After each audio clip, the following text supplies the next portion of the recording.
Welcome back to the garage, YouTube. I'm Navy Dad, and this is Rusted Bolt's Garage.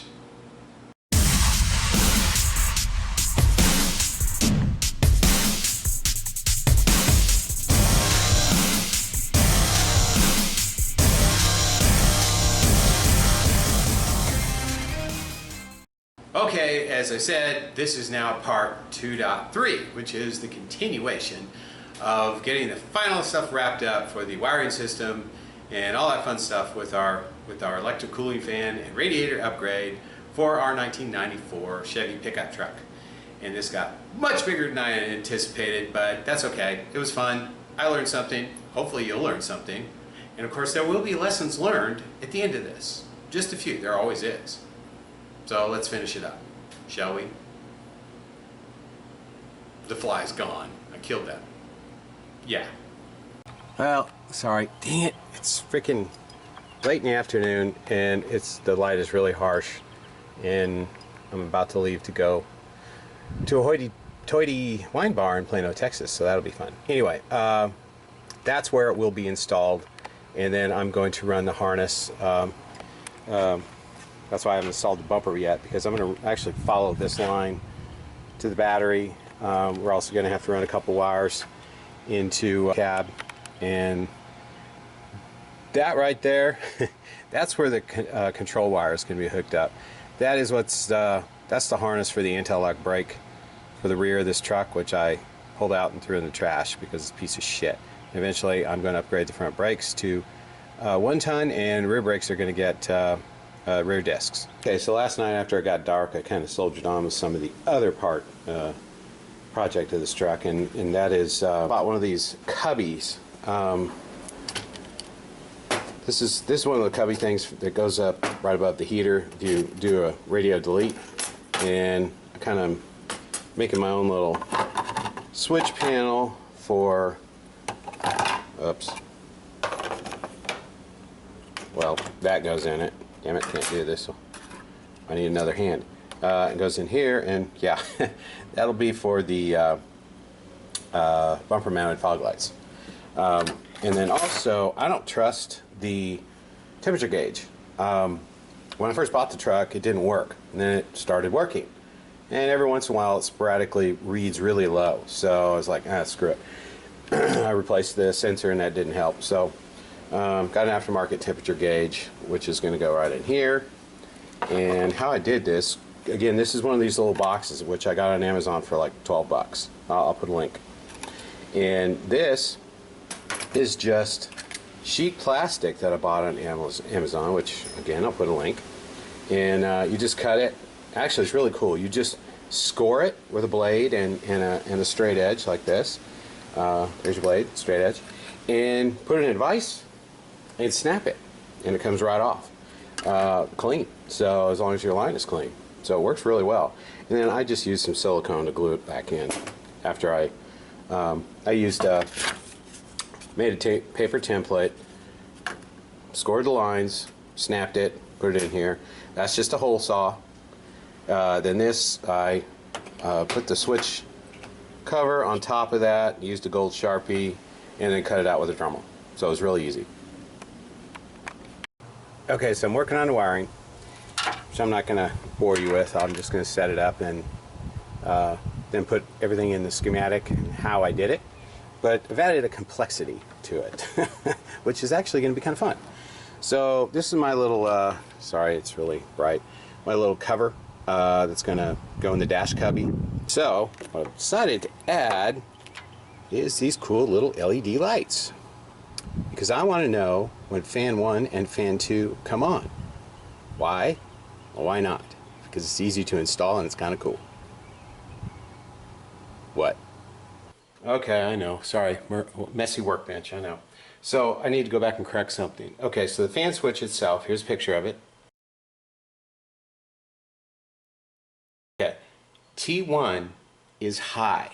T2 is low. You would think it'd be the other way around, but it's not. So I verified that from BMW. And it's, again, T1 is high and T2 is low. So that comes on to lower temperature. So you want to choose which fan you're going to use if you're doing dual fans. Or of course, if you're doing a single fan with dual speed, you got that covered. Okay, so we're all wired up and neatly wrapped, more or less anyway. Check this out. Even the vacuum line, it almost looks factory. So I just was tested this a second ago and it didn't work, and I'm like, what the hell? Why isn't it working? You gotta put fuses in for it to work, dumbass. Okay, so here we go. Fire on fan 2.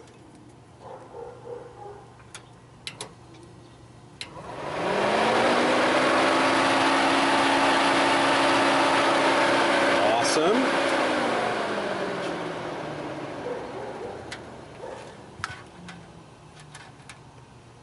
Fire on fan 1.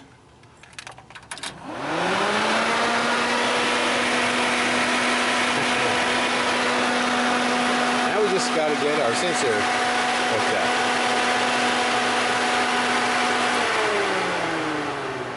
up. Okay, that might have been too loud. Now we just got to get our sensors hooked up. Okay, so we're all buttoned up. Here's our fan switch, and yeah, I know I ran out of black zip ties. Don't worry, I will go to Lowe's Depot later and replace all that crap. So anyway, we're all done. We're ready to test.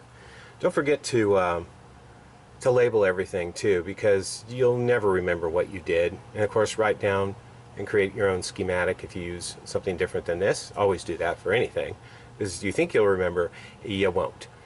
So anyway, we've got this all ready to go. Everything's all neat and tidy. And now this will be really fun, trying to get this thing warmed up with a gigantic radiator in here, because it is Saturday, May 11th. It's 3:45 in the evening, or afternoon, whatever. It's freaking 56 degrees in May in Dallas. That usually doesn't happen. So it's going to take a little while to get this puppy warm. Okay, might be a little loud, hope you can hear me, but we've got everything back together, tested. Our controller's all set up. Fan switch is installed, and I fixed the air conditioner. Our fans are ready to roll. We just did a short fire, but here's the deal. It's 60 freaking degrees outside. I've been sitting here idling for 25 minutes now, and I can barely get the freaking, can you see that? Yeah, there we go. I can barely get it up to 195 degrees to kick the dang fan on. There we go. There is fan number 1. This freaking huge ass radiator, it took over 3.5 gallons to fill the radiator in the block. And this is just a V6. Pretty awesome though. There we go, we got fan on. She's a-working. Okay, I've made a couple of changes to my little board here. Moved the lights over and added another switch, so that's going to be powering the fog lights, and that's the Sasquatch lights, which you'll learn more of later in part 3. However, the reason I did that is because I am going to be adding an emergency fan override switch. The reason being is my junkyard fan sensor was bad. So really, if you're going to do this, just buy new parts. It doesn't cost, it's under $100, just buy new. So, but since that happened, I thought I would take the opportunity to install one of these cool switches. And now this is going to be a little bit different, because you're actually powering, when you turn it on and off, you're turning on and off ground. I'll explain to you that here shortly, or actually it'll be in the down below in the link to the Google Docs that'll contain the entire schematic for this. But one thing to keep in mind is these are kind of cool switches. Look at all the damn things in the back. So it allows you, when you turn it on, there's an LED light that will glow saying, you know, cooling fans or whatever you have on the bottom of your light. And when you flip it on, that switch, that part of the light comes off, and then this goes on, so you know that your item is on. Well, since we're doing ground, we can have the cooling light come on. However, the upper light will not, because it's tied into direct into the battery, which we're actually going to use for ground.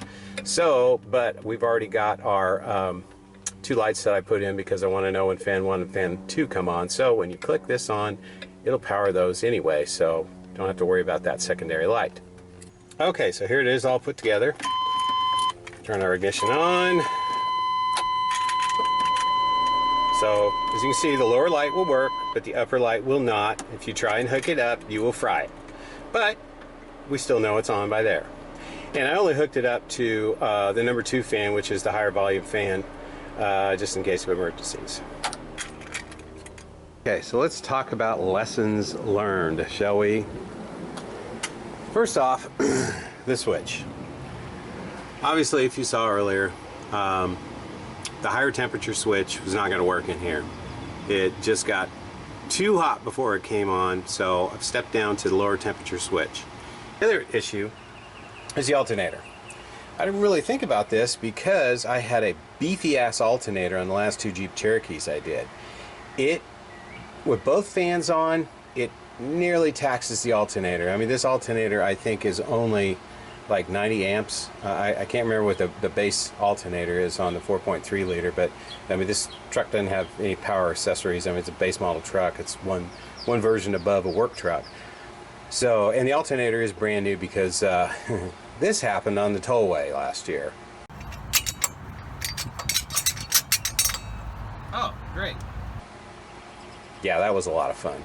Anyway, and the battery, this is an old freaking Walmart battery, built by manufacture date of 8/2014, and this thing is like a workhorse. Look at this tiny ass little wire. I think that's 8 gauge. So I'm going to do the big 3s, everybody calls it, where add additional grounding to the engine, because the engine, you can't see it back there, but the ground strap to the engine is that little piece of shit. Yeah, that's not really doing a good job.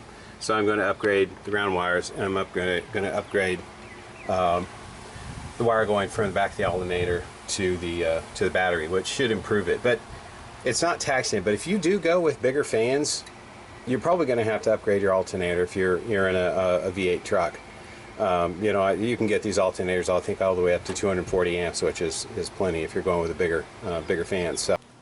Okay, so we had a few lessons learned, and there'll probably be more. I mean, anytime you do an upgrade like this, change something from the factory configuration, something's going to screw up. So I'm sure I'll be broken down on the side of the road at some point. But that's all part of the game too, and part of the fun. Truly, it really is. So that wraps this one up. On to the LED lights, which hopefully is not going to be as long and involved as this, because that was fairly simple and straightforward, and turned out pretty cool too. I must admit. God, see, that freaking fly is still flying around in here. Anyway, so that wraps us up. I'm Navy Dad. I'm out. Boys, you be safe. See you soon.